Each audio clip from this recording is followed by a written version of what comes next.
अस्सलाम वालेकुम। आज मैं अपने गांव के गुमनाम हीरोज़ का ज़िक्र करने वाला हूं, जो अपनी ड्यूटी इंतहाई ईमानदारी के साथ बेलौस, बग़ैर किसी लालच के और बग़ैर किसी मुआवजे के सर अंजाम दे रहे हैं। ये वो गुमनाम हीरोज़ हैं जिनका शायद ज़्यादा लोगों को पता भी नहीं हो। वो बंदे हैं जो अपनी ड्यूटी को उस फ़र्ज़ समझ के अदा करते हैं कि इसमें कोताही बर्दाश्त नहीं करते। हालांकि उनकी कोताही की सज़ा देने वाला भी यहाँ कोई नहीं है और उनसे ये पूछने वाला भी कोई नहीं है कि आपने ये काम क्यों नहीं किया। फिर भी वो ये काम रज़ाए इलाही के लिए बेहतरीन अंदाज से सर अंजाम दे रहे हैं। जब भी गांव में किसी शख्स के इंतकाल की खबर हम तक पहुंचती है तो आम शख्स इंक्लूड मी, हमारा सबसे पहले फोकस ये होता है कि उस शख्स का या उस मरने वाले का जनाजा किस वक्त है। हमें जनाजे के वक्त का पता चलता है और हम लोग आधा गांव जनाजे के वक्त सीधा जनाजागाह पहुंचते हैं और वहां नमाज जनाजा अदा करके अपने घर को आ जाते हैं। उसमें से गांव के आधे लोग उनके घर के बाहर पहुंचते हैं, जो जनाजे को कंधा देते हुए जनाजागाह तक लेके आते हैं और उन्हें कब्रिस्तान तक ले जाके स्पुर्द खाक करके वापस आते हैं। लेकिन उन गुमनाम हीरोज़ की ड्यूटी ये है कि जो ही उन्हें किसी के इंतकाल की खबर मिलती है तो वो सीधे कब्रिस्तान पहुंचते हैं। कब्रिस्तान पहुंचने के बाद वो घर वालों के कहे बगैर मैयत के लिए कब्र का इंतज़ाम शुरू कर देते हैं। जिस मेहनत से, जिस ईमानदारी से 6 से 7 घंटे लगाने के बाद वो कब्र की खुदाई मुकम्मल करते हैं ताकि मरने वाले को स्पुर्द खाक किया जा सके, उस वक्त उनके दिल में, दिमाग में ऐसा कोई लालच भी नहीं होता। वो मुआवजा लेते भी नहीं हैं, ना ही उनकी कुछ डिमांड होती है। फिर अगले दिन रस्म कुल की बारी आती है तो ये गिरोह, ये जो गुमनाम हीरोज़ का गिरोह है, ये उस घर के बाहर पहुंचते हैं और इंतज़ामात संभाल लेते हैं।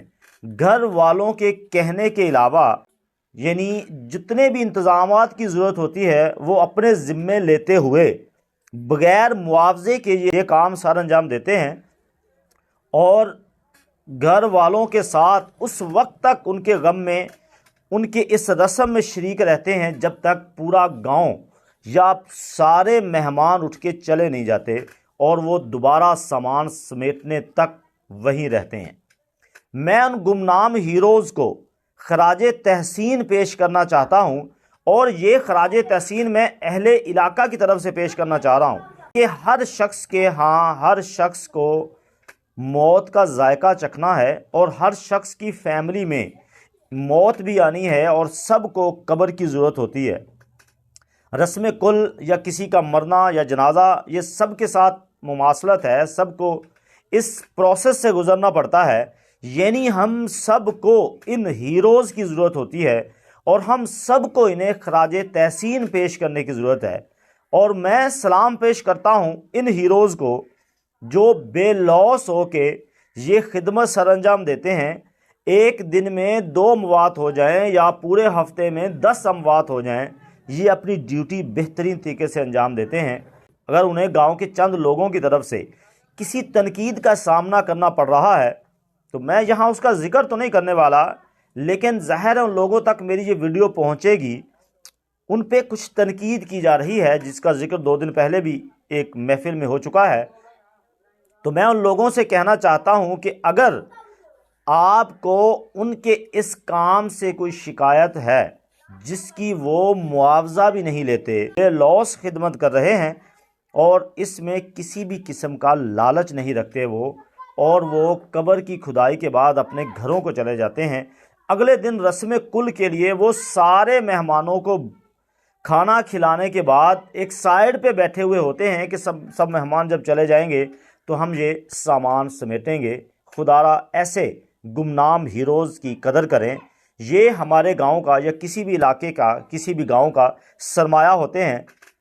یہ جو نوجوان نسل ہوتی ہے یہ بغیر کسی لالچ کے اگر کوئی خدمت کر رہی ہے تو خدارا آپ ان کی خدمت کو اگر آپ ان کو عزت نہیں دے پا رہے، اگر آپ ان کو خراج تحسین نہیں پیش کر پا رہے تو ان کو ڈی گریڈ کرنے کی کوشش بھی نہ کریں، اور ان کے خلاف جو پراپوگنڈا چل رہا ہوتا ہے، جو ان کے خلاف کوئی بات ہو رہی ہوتی ہے، اس کو بھی خدارا پس پش ڈالیں، اس کو اگنور کریں اور ان کو خراج تحسین پیش کریں، بلکہ ان کی اس کارکردگی پہ انہیں عزت دینے کی ضرورت ہے، ان کی حوصلہ افزائی کرنے کی ضرورت ہے، تاکہ اور بھی بچے جو نئی نسل ہے مزید ایسے معاشرے کے کاموں میں بڑھ چڑھ کے حصہ ڈالیں جس میں کوئی لالچ نہیں ہو، جو کوئی مفاد نہیں ہو، اور جو بے لوث قوم کی خدمت کریں۔ اللہ پاک انہیں اجر عظیم عطا فرمائے۔ میں ان کا پھر شکریہ ادا کرتا ہوں اور انہیں پھر خراج تحسین پیش کرتا ہوں جو بے لوث ہمارے گاؤں کی خدمت کر رہے ہیں۔ اللہ پاک انہیں اجر عظیم عطا فرمائے۔ السلام علیکم ورحمۃ اللہ وبرکاتہ۔